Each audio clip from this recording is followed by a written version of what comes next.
임종이 임박해 수간호사 선생님이 보호자에게 연락을 드렸습니다. 지금 빨리 오셔야 합니다.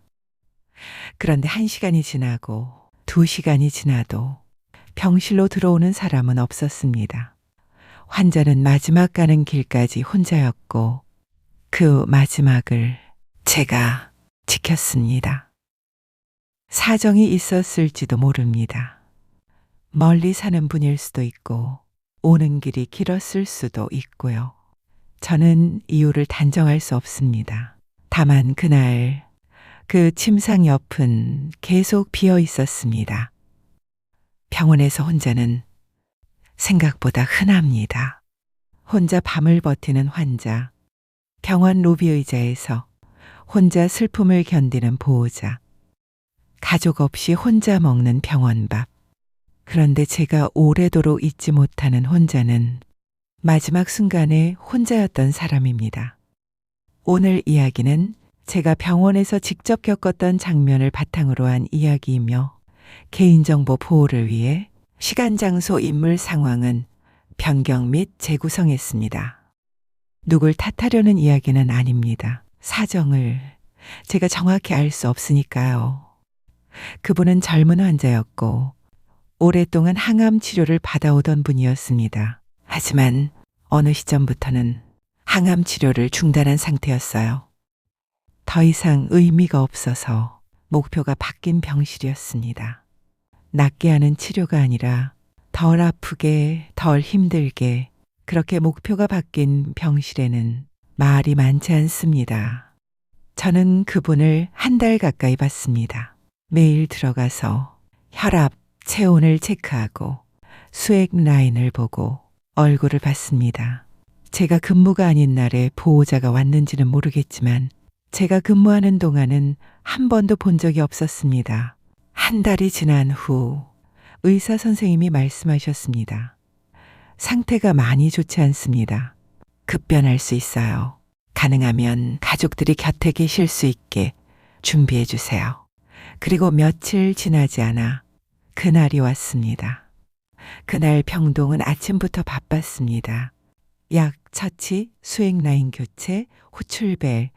그런데 그분의 호흡이 달라졌습니다. 호흡이 가빠지고 늘 진통제에 취해 힘없이 누워만 계시던 분이 얼굴을 찡그리며 몸을 계속 뒤틀었습니다.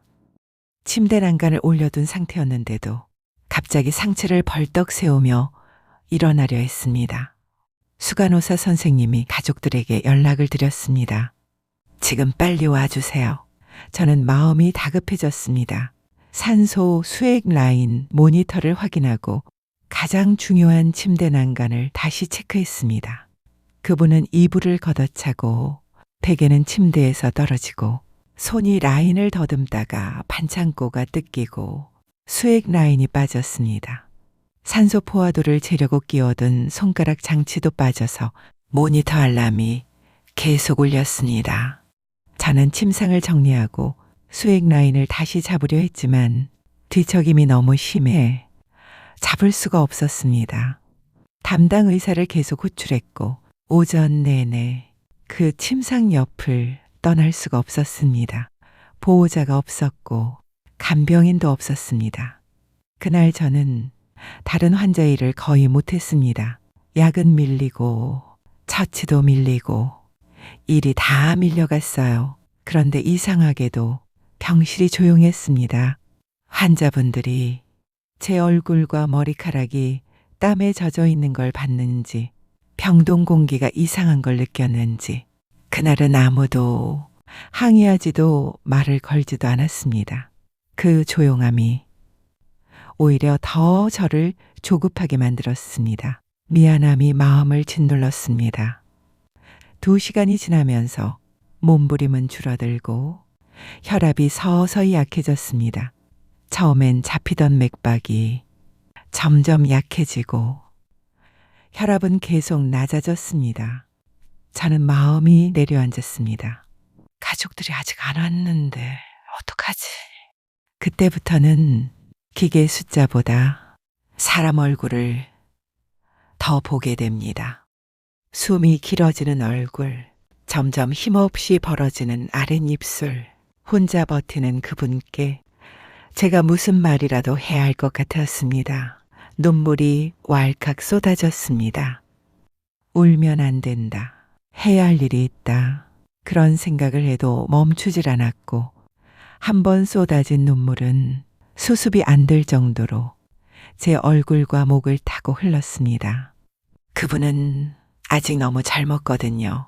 저는 어지럽혀진 팔을 가지런히 놓아드리고 이불을 정리하고 아직 고운 손을 잡아드리면서 귀에 가까이 대고 말하려 했습니다. 처음엔 목이 메어서 말이 나오지 않았고 한숨만 나왔습니다. 다시 마음을 가다듬고 조용히 말했습니다. 편히 가세요. 울음이 터질 것 같아서 참고 또 참다가 한 번 더 말했습니다. 편히 가세요. 편안히 가세요. 의사 선생님이 오셨고 사망 선고를 했습니다. 몇 분 전까지만 해도 살아있던 사람이었고 한 달 동안 보던 사람이었는데 죽었다는 게 실감이 나질 않았습니다.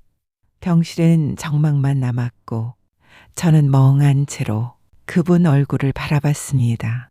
그분이 마지막에 소변을 보셔서 시트가 젖어 있었습니다. 원래는 장애팀이 올라와 시트와 환자복을 정리합니다. 그걸 알고 있으면서도 저는 기다릴 수가 없었습니다. 젖은 채로 두는 게 너무 가여웠습니다. 돌아가신 분이지만 환자분이 차갑고 축축할까봐 그래서 장애팀이 오기 전에 제가 먼저 몸을 닦아드리고 시트를 갈고 환자복을 갈아입혔습니다. 그런데 시간이 지나면서 몸이 조금씩 굳어가 옷이 잘 들어가지 않았고 저는 더 큰 사이즈로 바꿔 천천히 조심스럽게 입혔습니다. 입히면서도 눈물이 멈추질 않았습니다. 잠시 후 장애팀이 올라왔습니다. 콧구멍, 귓구멍, 입을 닫고 솜을 넣어 정리하고 필요한 마무리 처치를 하고 더 빳빳한 새 환자복으로 순식간에 다시 갈아입히고 완전히 새 시트로 바꿔주셨습니다. 그리고 다 끝난 후 조용히 데리고 가셨습니다. 그걸 보면서 후회가 밀려왔습니다. 괜히 내가 먼저 갈아입혀서 2번 갈아입히게 만든 건가? 돌아가신 분을 내가 더 힘들게 한 건가? 사망 선고가 났는데도 저는 자꾸만 혹시라는 생각을 했습니다. 내가 몸을 움직였던 게, 옷을 갈아입혔던 게 혹시 그분을 불편하게 한 건 아닐까? 눈을 감고 계셔서 제 얼굴을 보진 못했겠지만 그날 제가 너무 힘들어서 혹시 힘든 얼굴로 대하진 않았나? 그 생각도 들었습니다. 좀 더 편안한 얼굴로, 좀 더 안정된 손으로 대해드릴 걸 내가 덜 흔들렸어야 했는데 그날은 일이 끝나고도 마음이 멈추질 않았습니다. 그분이 영안실로 내려간 뒤 남은 환자들의 밀린 처치와 투약, 차트 기록을 끝내고 퇴근했는데 집에 가서는 넋이 나간 사람처럼 몇 시간을 말을 못했습니다. 그리고 펑펑 울었습니다. 저는 지금도 가끔 그분을 떠올리면 마지막으로 했던 말을 다시 되뇌이게 됩니다. 편안히 가세요. 다음 생이 있다면 그때는 꼭 할머니 얼굴이 될 때까지 오래오래 사세요.